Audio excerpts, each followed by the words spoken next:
Morning everyone, welcome to Saraswati classes. जो भी students UPSC की तैयारी कर रहे हैं उनके लिए प्रीवियस ईयर के क्वेश्चन मोस्ट इम्पॉर्टेंट हो जाते हैं, चाहे वह प्रीलिम्स के हो या फिर मेंस के पेपर के। और पीसीएस की तैयारी में भी ये महत्वपूर्ण भूमिका निभाते हैं। तो आज से हम यूपीएससी प्री में जितने भी क्वेश्चन पूछे गए हैं उन्हें धीरे धीरे कंप्लीट करने की कोशिश करेंगे। तो चलिए वीडियो को स्टार्ट करते हैं। हमारा फर्स्ट क्वेश्चन है, हिंद महासागर की जनता के संदर्भ में हिंदू शब्द का प्रथम बार प्रयोग किया था। तो किसने किया था? ऑप्शन ए है यूनानियों ने, ऑप्शन बी रोमन वासियों ने, ऑप्शन सी चीनियों ने या ऑप्शन डी अरबों ने। तो इसका सही आंसर हो जाएगा ऑप्शन नंबर डी, यानी अरबों ने सबसे पहले हिंदू शब्द का प्रथम बार प्रयोग किया था। हिंदू शब्द का प्रथम बार प्रयोग अरबों ने किया था। अरबी लोग से के स्थान पर है शब्द का प्रयोग करते थे, अतः सिंधु को उन्होंने हिंद कहा। अल-बरूनी ने किताब अल हिंद में भारतीयों के लिए हिंदू शब्द का प्रयोग किया है। तो इसका सही आंसर हो जाएगा ऑप्शन नंबर डी, यानी अरबों ने। नेक्स्ट क्वेश्चन है, निम्नलिखित में कौन सी वह ब्रह्मवादिनी थी जिसने कुछ वेद मंत्रों की रचना की थी? ऑप्शन ए है Lopamudra, option B Gargi, option C Lilavati या ऑप्शन डी सावित्री। तो इसका सही आंसर होगा ऑप्शन नंबर ए, यानी लोपामुद्रा। लोपामुद्रा घोषा, सिक्ता, विश्ववारा, अपाला और निवावरी आदि विदुषी स्त्रियों ने वेद मंत्रों की रचना की थी। नेक्स्ट क्वेश्चन है, सूची 1 को सूची 2 से सुमेलित कीजिए और सूचियों के नीचे दिए हुए कूट का प्रयोग करते हुए सही उत्तर का चयन कीजिए। तो हमें सूची 1 को सूची 2 से मिलान करना है और बताना है कि कौन सा किसके साथ जो है मैच करता है। ऑप्शन ए में दिया है विक्रम संवत्सर, ऑप्शन बी में शक संवत्सर, ऑप्शन सी में गुप्त संवत्सर और ऑप्शन डी में कली संवत्सर। तो हमें इन चारों को मैच करवाना है। तो इसका सही आंसर है ऑप्शन नंबर डी, यानी ए का सही हो जाएगा 4। जो विक्रम संवत है वो कब से है? 58 ईसा पूर्व से। और बी का होगा 3, यानी 78 ईसा पूर्व से। शक संवत कब से है? 78 ईसा पूर्व से। और सी पे है गुप्त संवत कब से है? सी का होगा 2, 320 ईसा पूर्व से। और अब हमें बताना है ऑप्शन नंबर डी का, यानी कली संवत्सर से। इसका आंसर हो जाएगा ऑप्शन नंबर ए, यानी 3102 ईसा पूर्व से। तो इस तरह से इसका सही आंसर हो जाएगा 3 का ऑप्शन नंबर डी, यानी 4 3 2 1। इसका 4 होगा, इसका 3 होगा, इसका 2 और 1। नेक्स्ट क्वेश्चन, पहले इसका एक्सप्लेनेशन देख लेते हैं। विक्रम संवत्सर 58 ईसा पूर्व में मालवा के शासक विक्रमादित्य द्वारा प्रारंभ किया गया था और शक संवत जो है 78 ईसा पूर्व में कुषाण शासक कनिष्क के द्वारा प्रारंभ किया गया था तथा यही आज भारत का राष्ट्रीय संवत है। तो इसको आप अच्छे से याद रखेंगे। जो शक संवत जो 78 ईसा पूर्व में कुषाण शासक कौन थे? कनिष्क द्वारा प्रारंभ किया गया और आज भारत का ये राष्ट्रीय संवत है। गुप्त संवत की स्थापना 319 से 20 ईस्वी में चंद्रगुप्त प्रथम द्वारा की गई। कली संवत का प्रारंभ 3102 ईसा पूर्व में माना गया है और 248 ईस्वी में कलचुरी संवत का प्रारंभ माना गया है।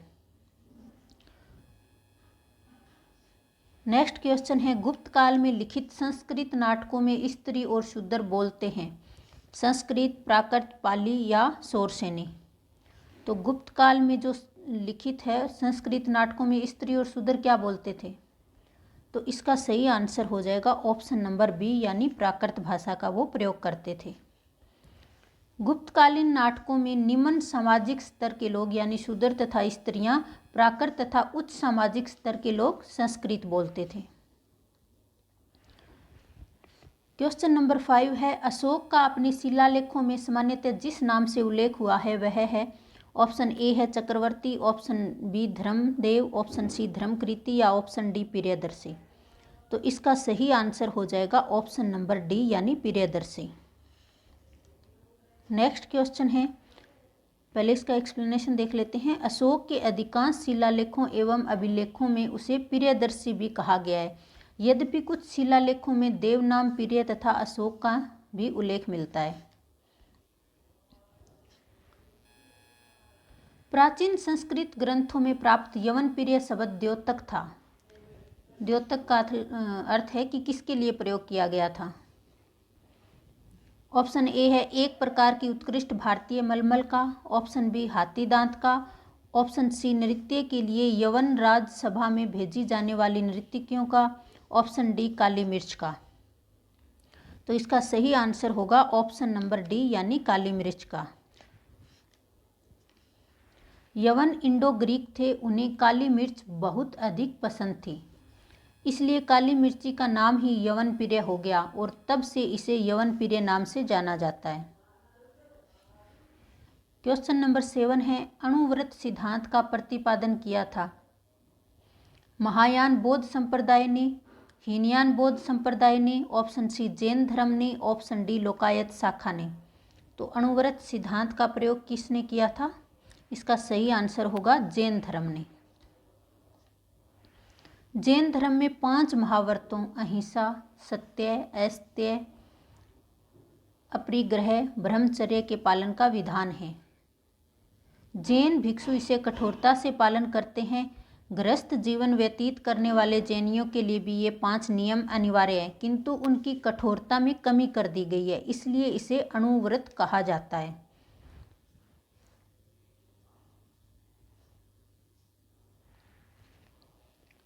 नेक्स्ट क्वेश्चन है, दर्शन की मीमांसा प्रणाली के अनुसार मुक्ति निम्नलिखित में से किन साधनों से संभव है?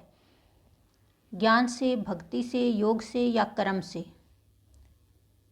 तो दर्शन की मीमांसा के अनुसार मुक्ति किन साधनों से संभव है?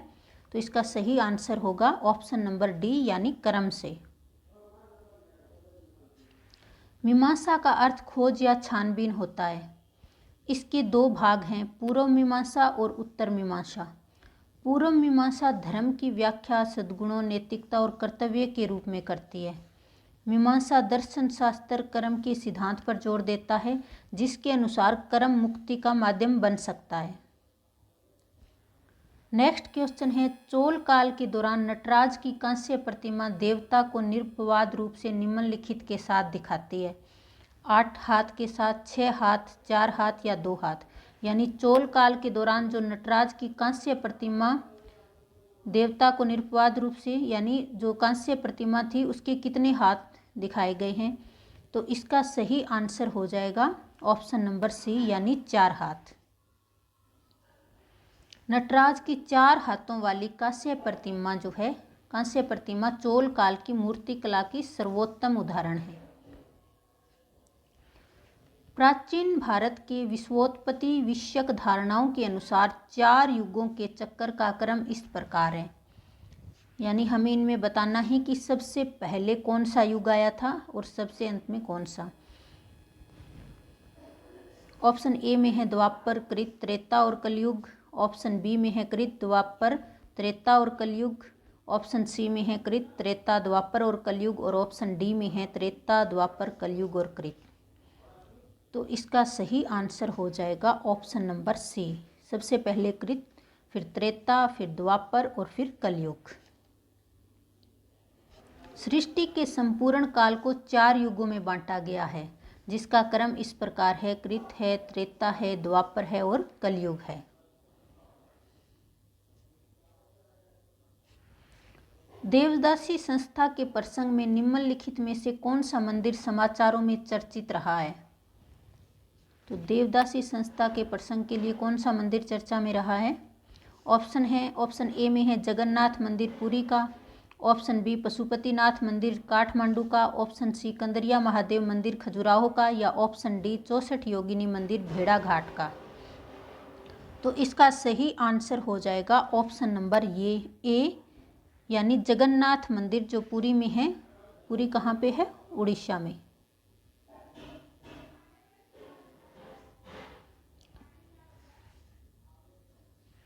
पुरी का जगन्नाथ मंदिर देवदासी संस्था के प्रसंग में चर्चित रहा है। नेक्स्ट क्वेश्चन है, आरंभिक वैदिक साहित्य में सर्वाधिक वर्णित नदी है। वैदिक साहित्य में किस नदी का सबसे अधिक वर्णन हुआ है? ऑप्शन नंबर ए है सिंधु का, ऑप्शन बी सुतुद्री का, ऑप्शन सी सरस्वती का या ऑप्शन डी गंगा का। तो इसका सही आंसर हो जाएगा ऑप्शन नंबर ए यानी सिंधु नदी का सबसे अधिक बार वर्णन हुआ है। आरंभिक वैदिक साहित्य ऋग्वेद में सर्वाधिक वर्णित नदी कौन सी है? सिंधु। और दूसरी सर्वाधिक महत्वपूर्ण एवं पवित्र नदी जो है सरस्वती है। गंगा का सिर्फ एक बार और यमुना का 3 बार उल्लेख हुआ है। नेक्स्ट क्वेश्चन है, निम्नलिखित में से कौन सा आरंभिक जैन साहित्य का भाग नहीं है? इनमें से एक जो है जैन साहित्य का भाग नहीं है, उसी का हमें बताना है। तो ऑप्शन ए है थेरिगाथा, ऑप्शन बी आचारांग सूत्र, ऑप्शन सी है सूत्र कृतांग या ऑप्शन डी वृत्तकल्प सूत्र। तो ऑप्शन नंबर ए इसका सही आंसर हो जाएगा। बाकी जो तीनों हैं ये तीनों जो है आरंभिक जैन साहित्य के भाग रहे हैं, जबकि थेरिगाथा ये बौद्ध धर्म से संबंधित है। थेरिगाथा बौद्ध साहित्य का भाग है, जैन साहित्य का नहीं। जबकि आचारांग सूत्र, सूत्र कृतांग एवं वृत्तकल्प सूत्र जैन साहित्य के भाग है। नेक्स्ट क्वेश्चन है, निम्नलिखित में से कौन से तथ्य बौद्ध धर्म और जैन धर्म दोनों में समान रूप से विद्यमान थे? तप और भोग की अति का परिहार, ऑप्शन बी वेद प्रमाण के प्रति अनास्था, ऑप्शन तीसरा है कर्मकांडों की फलता का निषेध और चौथा है प्राणियों की हिंसा का निषेध। तो नीचे दिए गए हुए कूट का प्रयोग करते हुए सही उत्तर का चयन करना है। यानी इनमें से कौन से ऐसे तथ्य हैं जो बौद्ध धर्म और जैन धर्म दोनों में समान रूप से विद्यमान थे? तो इसका सही आंसर हो जाएगा ऑप्शन नंबर बी 2, 3 और 4।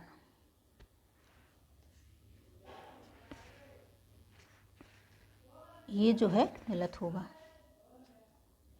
बौद्ध धर्म एवं जैन धर्म के सिद्धांतों में कुछ समानताएं पाई जाती हैं। वेद प्रमाण के प्रति अनास्था, कर्मकांडों की फलता का निषेध तथा प्राणियों की हिंसा का निषेध जैसे सिद्धांत दोनों धर्मों में समान रूप से विद्यमान थे। जैन धर्म में तप और भोग की अति का परिहार नहीं था, जबकि यहाँ पे दिया गया है तप और भोग की अति का परिहार, जो कि जैन धर्म में नहीं था, बल्कि इस पर अधिक बल दिया गया। जबकि बौद्ध धर्म में परिहार नहीं था, यानी अधिक बल दिया गया था, कम नहीं था। जबकि बौद्ध धर्म ने तप और भोग के अति की निंदा की, ये बौद्ध धर्म के अंतर्गत नहीं था, तथा मध्यम मार्ग का अनुसरण करने को कहा। संलेखन जैन धर्म के अतिवादी के रूप का उदाहरण है। यानी तप और भोग की अति का प्रहार जो है वो सिर्फ जैन धर्म में था, बौद्ध धर्म में इसका ये नहीं था।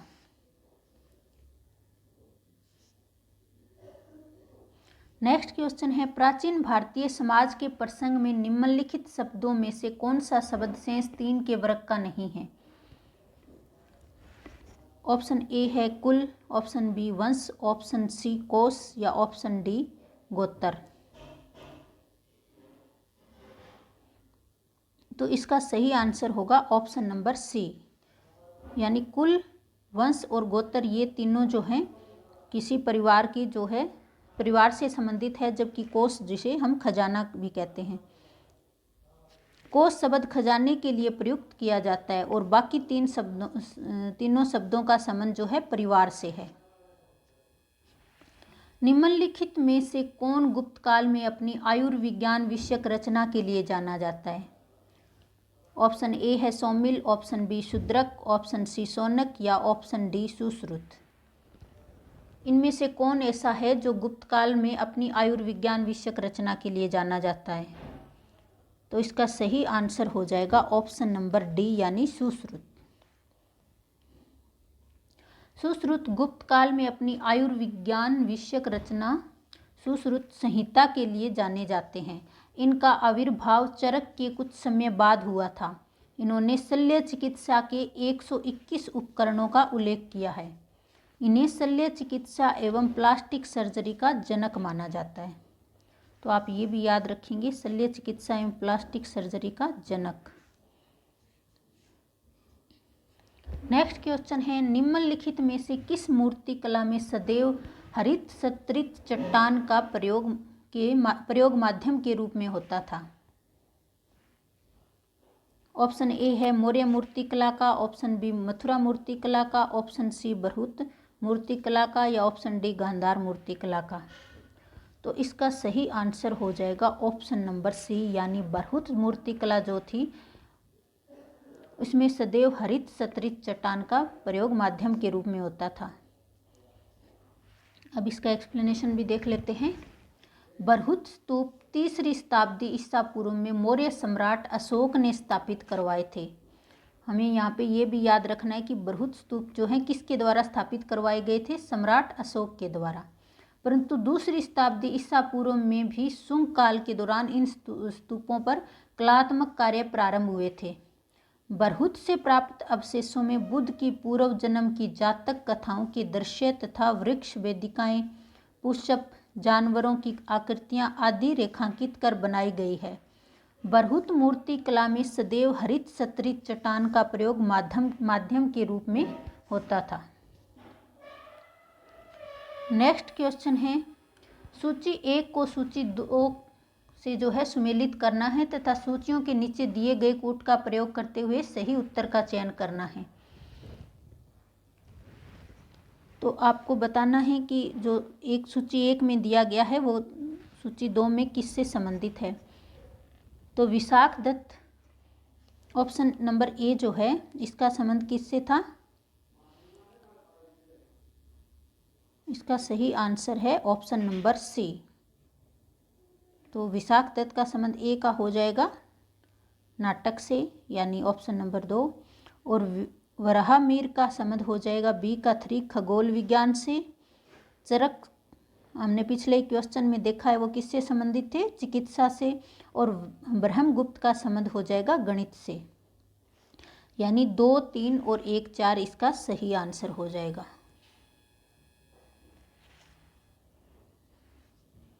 विशाख दत्त का संबंध नाटक से है, वराहमिहिर का संबंध खगोल विज्ञान से, चरक का चिकित्सा से और ब्रह्मगुप्त का गणित से।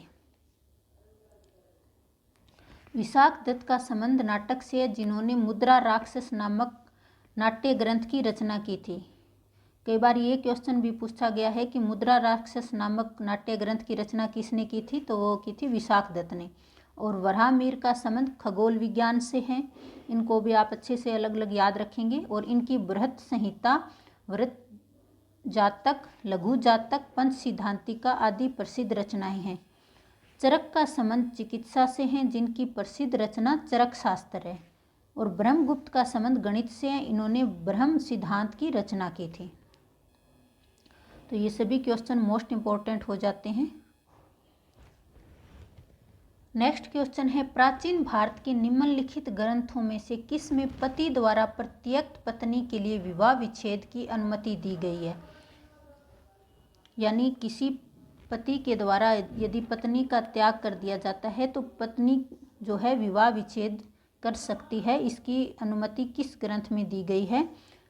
कामसूत्र में, ऑप्शन बी है मानव धर्म शास्त्र में, ऑप्शन सी शुक्र नीतिसार में, या ऑप्शन डी अर्थशास्त्र में।